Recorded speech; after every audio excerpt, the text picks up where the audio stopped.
अस्सलाम वालेकुम जी, मैं हूं ज़िया बलोच और आप मुझे सोशल मीडिया प्लेटफॉर्म पर सुन रहे हैं और देख रहे हैं। नाज़रीन, दो ख़बरें आज आपसे शेयर करनी है। सबसे पहले तो पाकिस्तान ने जो अपने एसेट्स असासे बेचने या गिरवी रखने का अमल शुरू किया था, वो तेज़ कर दिया है और ताज़ा तरीन इत्तलात इस्लामाबाद एयरपोर्ट के हवाले से हैं। इसकी डिटेल्स आपको देनी है और दूसरी तरफ आपको फ़र्क बताना है कि पाकिस्तान और कनाडा की खुद मुख्तारी में फ़र्क क्या होता है। दोनों एक आज़ाद और ख़ुद मुख्तार मुल्क में फ़र्क क्या होता है और उसमें क्या इक़दामात के हवाले से किस तरीके से हम उनको डिफरेंशिएट कर सकते हैं। सबसे पहले तो मैं अर्ज़ करूं कि पाकिस्तान ने अपने एसेट्स बेचने का अमल बड़ा तेज़ शुरू किया हुआ है। उस हवाले से बहुत जो उम्मीदें हैं वो ये है कि पाकिस्तान के पास बहुत बड़े असासे अभी तक मौजूद हैं जिनको बेच कर काफ़ी अरसा तक चलाया जा सकता है। एक तो कंसेप्ट ये था कि जनाब जो पाकिस्तान में लुटेरे हैं, बड़े बड़े सियासतदान हैं, बड़े बड़े लोग हैं, उनके पास जनाब पैसे पड़े हैं और अगर वो हुकूमत पाकिस्तान वो रकूम निकलवा ले तो पाकिस्तान के पास खासी दौलत आ सकती है। इस हवाले से तकरीबन $10 बिलियन की बात की जा रही थी कि जो पाकिस्तान में बड़े बड़े ओहदों पर रहे हैं उनकी जो लूट मार है और उन्होंने जो अपने एसेट्स रखे हुए, पैसे रखे हुए हैं, वो तकरीबन $10 अरब हैं। लेकिन पाकिस्तान के अखराजात और ख़ास तौर पर सूद इतना ज़्यादा है कि अगर वो $10 अरब मिलते भी हैं तो उससे काम नहीं बनता। उससे ज़्यादा पाकिस्तान के 2 महीने चल सकेंगे, उसके बाद क्या होगा फिर एक सवालिया निशान होगा। ऐसे में अब ख्याल ये किया जा रहा है कि जो पाकिस्तान के असासे हैं उनको आहिस्ता आहिस्ता बेचने का अमल तेज तर कर दिया जाए। इस हवाले से रेकोडेक जो है वो एक बहुत बड़ा मंसूबा है। हम माइंस पर नजरें जमाए बैठे हैं, हम बलूचिस्तान के ज़ेरे ज़मीन मौजूद ख़जानों पर नजरें जमाए बैठे हैं और हमारा ख्याल ये है कि अगर हम वो ख़जाना निकाल लें तो हमारा पाकिस्तान का कुछ अरसा आगे तक चल सकता है। लेकिन जो मुस्तकिल बुनियादों पर है उसके हवाले से अभी हमने नहीं सोचा। अब ताज़ा तरीन इतला यह है कि इस्लामाबाद का जो एयरपोर्ट है उसको भी गिरवी रखने का फैसला किया है और गिरवी क्या होगा, उसकी आउटसोर्सिंग का जो फैसला अगरचे काफ़ी अरसे से किया जा रहा था, लेकिन अब निगरान हुकूमत ने कहा है कि इसको तेज़ तर किया जाए क्योंकि पाकिस्तान के पास अब पैसे नहीं है और जो रोज़मर्रा के अखराजात हैं वो भी पूरे नहीं हो रहे। एक बात याद रखें कि चीज़ें घर की उस वक्त बेची जाती हैं जब आपके पास रोटी को खाने को पैसे ना हो और आप आपके जो कर्ज खा हैं वो रोज़ाना तकाजे कर रहे हो, वरना कोई शख्स अपने घर की कोई चीज़ नहीं बेचता, चाहे वो बेकार हो, अच्छी हो, बुरी हो।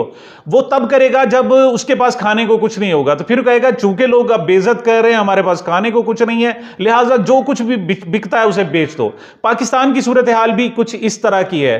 पाकिस्तान में सबसे पहले बिजली के बिल हद से ज्यादा बढ़ाए गए, लोगों की चीखें निकल गई कि इतने बिजली के बिल, अगर हम बिल भरते हैं तो उसके बाद हमारा घर का महीना पूरा चलना मुश्किल हो जाता है। अभी बिजली के बिल चल ही रहे थे कि पता चला गैस की कीमतों में 45% तक इजाफे की बात की जा रही है और अगर गैस के बिल भी इतने ज्यादा आते हैं तो लोगों के लिए और जीना मुश्किल हो जाएगा। और अब ये मामलात अभी चल ही रहे हैं कि अब पता चला है कि जो दीगर हवालों से हैं, जो हमारे वासा के बिल हैं, दीगर यूटिलिटी बिल्स हैं, उनको बढ़ाया जा रहा है और फिर पता चला कि पेट्रोलियम की कीमतों की इंतहा कर दी गई, यानी 332 रुपए लीटर इस वक्त पेट्रोल मिल रहा है। अब जब ऐसी सूरत हाल होगी तो लोगों का गुजारा कैसे होगा? लोग अपना सूरत हाल ये है कि लोग अपनी वॉशिंग मशीन बेचकर अपना बिजली का बिल भरते हैं, अपना मोटरसाइकिल बेचकर जनाब अपने मामलात चलाने पर मजबूर हैं, इसके अलावा उनके पास कोई दूसरा हल नहीं है। सिमिलरली यही सूरत हाल पाकिस्तान की है। अब चूंकि पाकिस्तान के अवाम को, जिसे कहते हैं कि नाको नाक कर दिया गया है, तो अब अगर पाकिस्तान के कुछ एसेट्स बेचे जाते हैं तो पाकिस्तान के अवाम को इतराज नहीं होगा क्योंकि वो पहले ही बहुत ज्यादा परेशान है।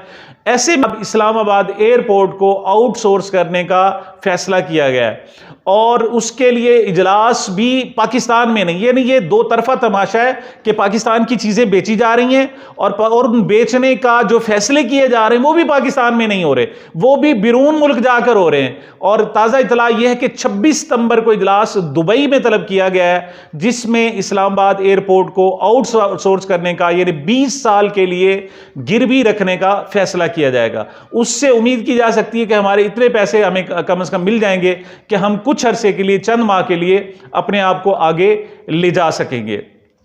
अब इस्लामाबाद एयरपोर्ट के हवाले से बड़ी दिलचस्प सूरत हाल है। अच्छा, इस्लामाबाद एयरपोर्ट के साथ साथ जो आउटसोर्स करने की बात की जा रही है वो कराची एयरपोर्ट को और लाहौर एयरपोर्ट को भी, ये तीन जो एयरपोर्ट्स हैं ये पाकिस्तान के सबसे बड़े एयरपोर्ट्स हैं, इनको बेचने की और आउटसोर्स करने की इनकी बात की जा रही है।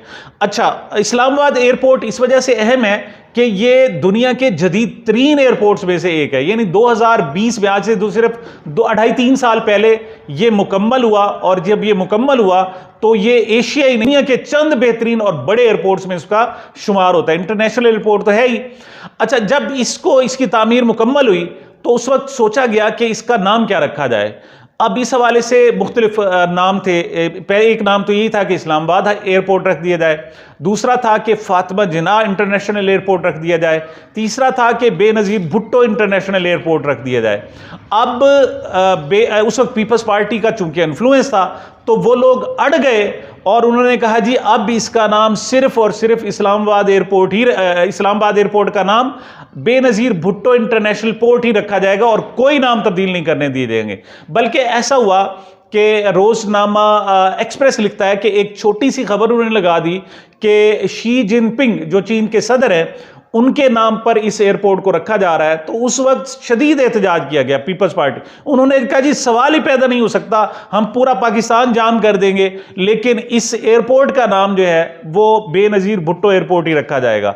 अच्छा, वो तो सिर्फ नाम पर था, तो बड़ी गैरत थी, बड़ा जोश था, बड़ा जज्बा था जनाब, सवाल ही पैदा नहीं होता जनाब कि हम बेनज़ीर के अलावा कोई और नाम रखने दें। अब जब बेचा जा रहा है तो पीपल्स पार्टी गूंगी हो गई है, लगता है ऐसी उसकी आवाज़ ही नहीं है। अब तो नाम नहीं तब्दील किया जा रहा, पूरा का पूरा एयरपोर्ट ही बेचा जा रहा है। तो कुछ आप ख्याल कर लेते, मतलब आपको शर्म आ जाती कि पाकिस्तान के एसेट्स को बेचा जा रहा है, लेकिन यहां पर सारे के सारे लोग खामोश हैं। और 26 सितंबर फौरी तौर पर इसलिए रखा है कि जल्द अज जल्द इस मामले को निपटाया जाए, चूंकि ये केयर टेकर गवर्नमेंट को पिछली जो हुकूमत थी बाकायदा इख्तियारात दे के गई थी कि आप जो चाहे मर्जी बेच दें, आपसे कोई पूछने वाला नहीं है। क्योंकि पहले जो हमारी निगरान हुकूमतें होती थी उनके पास इख्तियारात नहीं होते थे कि वो कोई चीज़ बेच सके, इस किस्म के बड़े बड़े फैसले कर सके।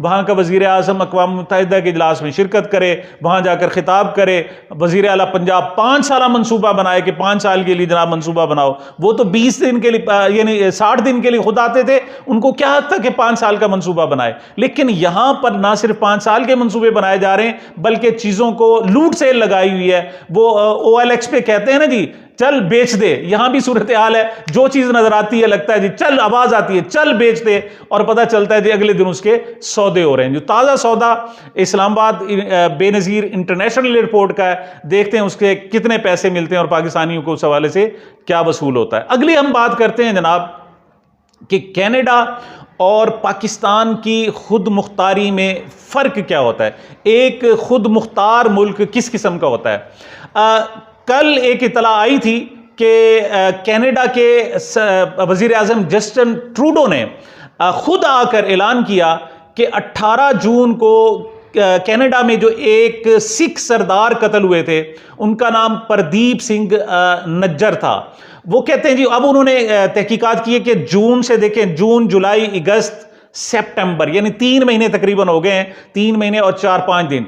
तो वो कहते हैं जी हम इस नतीजे पर पहुंचे हैं कि यहां पर उस सिख नौजवान तकरीबन 45 ईयर्स का था, सिख रहनुमा था, उसको जो कत्ल किया गया है उसके पीछे भारतीय एजेंसी रा मुलव्विस है। और कनाडा ने कहा है जी ठीक है, बंदा बेशक आपका है, यानी हिंदुस्तानी शहरी है, लेकिन वो आया हुआ हमारे पास था, हमारा मेहमान था। आपने आकर हमारे मेहमान, अपने शहरी को तो कत्ल किया है, सो किया है, लेकिन आपने हमारे मेहमान को कत्ल किया है, इसमें आपने हमारी बेइज्जती की है और हम इसको किसी तौर पर बर्दाश्त नहीं कर सकते। उन्होंने फौरी तौर पर जो वहां का भारतीय सफारतकार है उसको निकल जाने का हुक्म दिया है। उन्होंने कहा जी फौरी तौर पर हमारा मुल्क छोड़कर चले जाओ। ये एक अलामती एहतजाज होता है, और किसी को बहुत ज्यादा बेइज्जत किसी मुल्क को करना हो तो उसके लिए तरीकाकार ये इख्तियार किया जाता है कि उसके शहरी को कहा जाता है कि तुम यहां से निकल जाओ।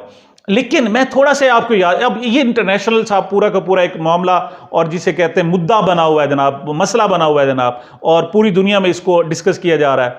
लेकिन ये जून की बात कर रहा हूं, उससे 1 महीने पहले लाहौर में भी एक सिख नौजवान, सिख रहनुमा, उसका नाम था हरमजीत सिंह पंजवार, उसका नाम था, बहुत बड़ा लीडर था सिखों का। उसको भी आकर चंद नामालूम अफराद ने आकर गोली मार दी थी लाहौर की सड़कों पर। और एक बात, लेकिन पाकिस्तान ने उस पर कोई एहतजाज नहीं किया। लेकिन थोड़ा सा मैं डिफरेंस बताऊं आपको, जो कनाडा में कत्ल हुआ है हमारा प्रदीप सिंह नजर, उसके कत्ल की जिम्मेदारी रॉ ने कबूल नहीं की। उन्होंने नहीं कहा जी हमने जाकर मारा है, लेकिन कनाडा की हुकूमत ने एक्शन लिया है और उन्होंने सफारतकार निकाल लिया।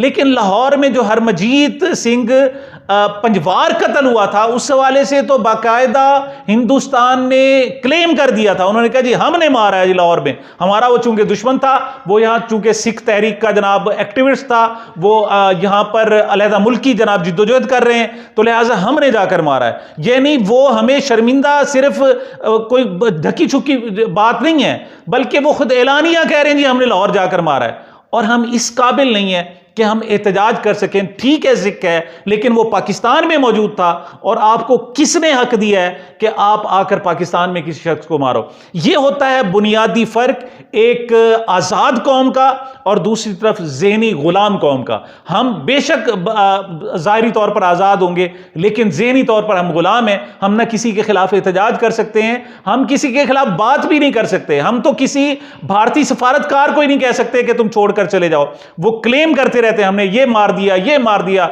हमने फलां जगह हमला कर दिया, और हम हैं कि खामोश फिर रहे हैं। इसे कहते हैं कि हकीकी आज़ादी क्या होती है। बल्कि यहां तो सूरत हाल ये है कि हम अपने लोगों को गायब कर रहे हैं। इमरान रियाज को पुलिस ने गिरफ्तार किया और फिर पुलिस से नामालूम अफराद के पास चला गया, और अब 130 दिन हो गए, कोई उसका नाम लेने वाला नहीं, कोई पूछने वाला नहीं कि वो कहां गया, और कोई बात करने वाला भी नहीं है। जैसे वो पाकिस्तान का शहरी नहीं था, कोई इंडियन था, गायब हो गया तो हमें उससे क्या गर्ज है। यहां तक कि 7 मरतबा के साबिक वजीर शेख रशीद को रावलपिंडी से मगरिब की नमाज के बाद गिरफ्तार किया जाता है। पहले पहल पुलिस कहती है कि नहीं जी हमें मालूम नहीं है, लेकिन फिर आईजी पंजाब डॉक्टर उस्मान अनवर आकर बीबीसी पे कहते हैं, बयान देते हैं कि जनाब जी हमने जनाब उसको गिरफ्तार किया है, लेकिन उसके बाद आकर उसको अदालत में पेश नहीं किया जाता, और फिर उसको बताया जाता है कि पता नहीं जी कहां चला गया। यानी हम अपने लोगों की हिफाजत नहीं कर सकते, हम दीगर लोगों के बारे में क्या बात करें। यहां सिख मर जाएं तो कोई पूछने वाला नहीं है। हमारे अरशद शरीफ को कीनिया में जाकर कत्ल कर दिया जाता है, और हम उस केस को परसू तक नहीं कर सकते। यह मैं आपको फर्क बताना चाहता था कि कनाडा की खुद मुख्तारी और पाकिस्तान की खुद मुख्तारी में फ़र्क क्या है। नाज़रीन, ये अब तक की मेरी गुजारिशात थी। मुझे मेरे चैनल को अपनी मोहब्बतों और दुआओं में याद रखिएगा। मिलते हैं छोटे से वक्फे के बाद।